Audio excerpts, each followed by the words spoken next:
چلے اسی تنخواہ میں سے جب بندہ بڑے بیٹے کی شادی کر کے بہو بیاہ کے لے آئے تو پھر بھی کام چلتا ہے، اور جب اس بیٹے کو اللہ بچے عطا کر دے تو اسی گھر میں، اسی آنگن میں، اسی چھت کے نیچے کام چلتا ہے۔ تو پھر تو مان جانا کہ چلانے والا تو نہیں، چلانے والا کوئی اور ہے۔ پھر تو مان جا کے چلانے والا کوئی تو اس وقت جب تنخواہ تیری لگی تھی تو کہتا تھا ابا ابھی میری شادی نہ کر، میں بیوی کو کیسے کھلاؤں گا؟ تو وہی شخص ہے جس کی چھت کے نیچے پھر 1.5 درجن پوتے بھی پل رہے اور گزارا ان کا بھی ہو رہا ہے۔ تو رزق کا ذمہ کس کا ہے؟ اللہ کا ذمہ۔ اب ہمیں پتہ ہے پہلی بات تو پریشانی اس لیے اتار دینی چاہیے کہ ذمہ ہمارا ہے ہی نہیں۔ اب دوسری بات یہ کہ ذمہ داری کس کی ہے؟ اللہ حکیم بھی ہے اور علیم بھی ہے، حکیم بھی ہے اور جانتا بھی ہے اور اسے پتہ بھی ہے کہ دینا کس طرح ہے۔ اب ہم پتہ کیا کہتے ہیں وہ جو بندہ پجاروں میں بیٹھا ہے وہاں اسے نہیں بیٹھنا چاہیے تھا، وہ میرا حق تھا۔ تجھے زیادہ پتہ ہے کہ اللہ کو؟ بول کے بتانا کس کو پتہ زیادہ ہے؟ کیوں جی؟ تو آپ اصل ٹینشن پتہ کب لگتی ہے؟ جب بندے کہتے ہیں نہیں وہ پجاروں میری تھی، میرا حق تھا۔ وہ جب گزرتی ہے نا پاس سے مہران کے تو مہران والا ٹینشن بڑی لیتا ہے، حالانکہ اللہ کو زیادہ پتہ ہے کہ وہ حق۔ ایک بات اپنے ذہن میں یاد رکھ لیں، رٹ لیں کہ جو میرے لیے بہتر تھا میرے رب نے مجھے دے دیا، تو بات ختم ہو گئی۔ بس وصل اچھا ہے نہ فراق اچھا ہے، یار جس حال میں رکھے وہی حال اچھا ہے۔ بس جو میرے حق میں بہتر تھا میرے رب نے مجھے، مسئلہ یہ ہے کہ تو اس پہ راضی ہونے کو تیار نہیں۔ حضرت علی کرم اللہ تعالیٰ وجہ الکریم نے میرے نبی پاک کی ایک حدیث بیان کی ہے، اور جناب علی جب یہ حدیث بیان کیا کرتے تھے تو حضرت مجاہد فرماتے ہیں یوں لگتا تھا کہ جیسے حضرت علی ہمیں ہر پریشانی سے نکال رہے ہیں۔ مولا علی شیر خدا رضی اللہ تعالیٰ عنہ فرماتے ہیں کہ مجھے میرے نبی پاک صلی اللہ علیہ وسلم نے ایک طریقہ دیا تھا ٹینشن فری ہونے کا۔ آپ فرماتے ہیں مجھے تو بڑا راس آیا ہے، تم بھی اگر کر لو گے تو تمہیں بھی فائدہ دے گا۔ کہا وہ کیا؟ حضرت علی کہنے لگے محبوب علیہ السلام نے فرمایا تھا لوگوں تم اللہ کے دیے ہوئے تھوڑے رزق پہ راضی ہو جاؤ، وہ تمہاری تھوڑی عبادت سے تم سے راضی ہو جایا کرے گا۔ بس تم 2 نفل بھی پڑھو گے تو اللہ راضی ہو جائے گا، تم 1 رکوع بھی سویرے اٹھ کے پڑھو گے تو وہ راضی ہو جائے گا، وہ تمہارے 313 درود شریف سے راضی ہو جائے گا، تم اس کے دیے ہوئے تھوڑے رزق سے راضی ہو جاؤ۔ ٹینشن اس لیے ہوتی ہے کہ ہم راضی نہیں جو اس نے ہمیں دیا ہے۔ وہ حال میں مزید کی جو دوڑ ہے نا، حال میں مزید کی، بے قدرہ کچھ قدر نہ جاتی، کیتی خوب تسلی ہو، دنیا دار پجاری زردے کتیاں دے گل ٹلی ہو، بک بک روشن اکھیاں تکیو ویک حویلی کلی ہو، تے کوچ نصیر اساں جد کیتی پہ جانی تھر تھلی ہو۔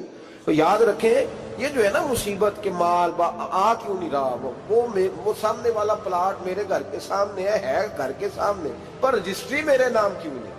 یہ مصیبت سانس نہیں لینے دیتی۔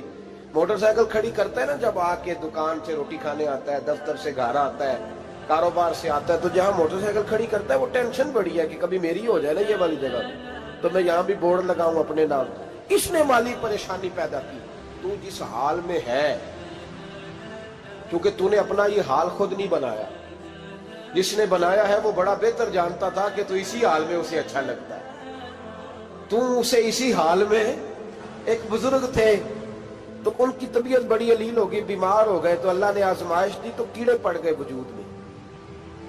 ایک کیڑا یہاں سے کھا رہا تھا، اللہ والے بڑے راضی رہتے ہیں اس کی رضا پہ، تو کیڑا یہاں کھا رہا تھا تو نیچے گر گیا، تو بابا جی نے اٹھا کے پھر وہاں رکھ لیا، کہنے لگے جب اس نے تیری ڈیوٹی مجھے کھانے کی لگائی ہے تو میں اس بات پہ راضی ہوں، تو نیچے کیوں گرتا ہے؟ بٹ ٹھیک ہے کھا، جب اس نے تجھے ڈیوٹی جو تیری لگائی۔ سالبہ بن عبد الرحمن ایک صحابی تھے، سالبہ غالباً نبی پاک صلی اللہ علیہ وسلم کی خدمت میں آئے، کہنے لگے یا رسول اللہ صلی اللہ علیہ وسلم غربت بڑی ہے، میرے لیے دعا کریں اللہ زیادہ مال دے۔ تو محبوب صلی اللہ علیہ وسلم نے فرمایا تو جس حال میں اچھا ہے وہ تیرے لیے بہتر ہے، اس میں تو ہے وہی حال تیرے لیے۔ مشکل ہے نا یہ جواب سننا، کہتے پیر صاحب فلان جگہ سے تویز آیا، وہاں تو وارے نے آرے ہو گئے، تو آپ کے ہاں، تو میں کہتا ہوں یہ تویز دینے والا اگر تویز دے کے امیر بناتا ہے تو پہلے خود کیوں نہیں بنتا؟ یہ خود تو 150 کا تویز بیچ رہا ہے، اپنی بیچارے کی حالت یہ ہے۔ اگر اتنا ہی تویز اس کا چلتا ہوتا تو پہلے 5 ٹیوب پجارو اس کے دروازے پہ کھڑی ہو۔ عجیب چکر ہے اور عجیب جگہ لوگ الجھ گئے، سمجھتے ہی نہیں بات کو۔ یا رسول اللہ صلی اللہ علیہ وسلم دعا کر دے تو محبوب نے کیا فرمایا؟ فرمایا تو جس حال میں ہے نا وہ حال تیرے لیے بہتر ہے، اسی میں رہ۔ کہ نہیں حضور دعا کرے۔ فرمایا سال بعد تو باز آ جا۔ حضور دعا کرے۔ فرمایا تو باز آ جا۔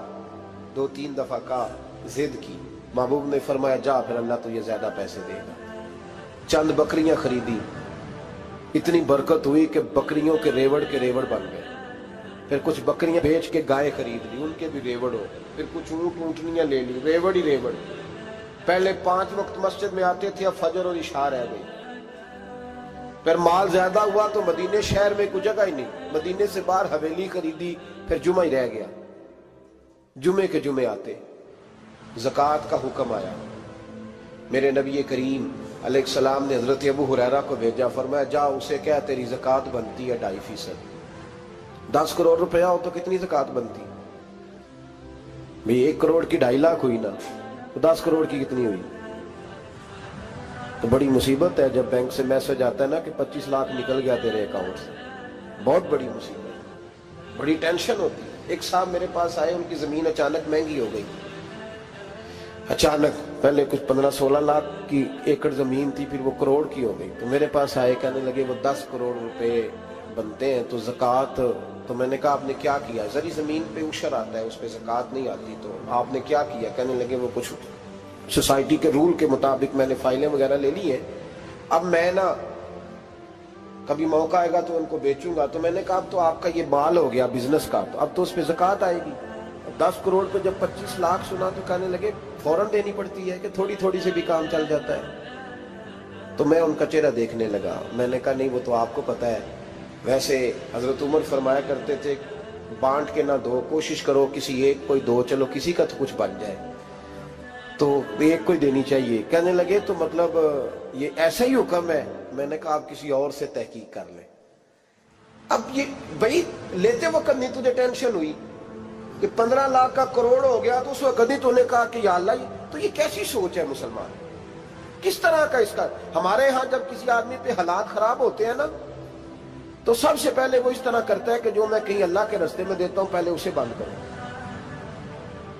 جس رستے تجھے آ رہا تھا پہلے تو نے وہ رستہ بلاک کیا۔ حضرت اسماء بنت ابی بکر صدیق کہتی ہیں میں حضور کو مسجد کے لیے، ادارے کے لیے، صحابہ صفہ کے لیے کچھ دے رہی تھی، تو میں نے گننا شروع کیا تو حضور مسکرانے لگے۔ حضور مسکراتے کیوں ہیں؟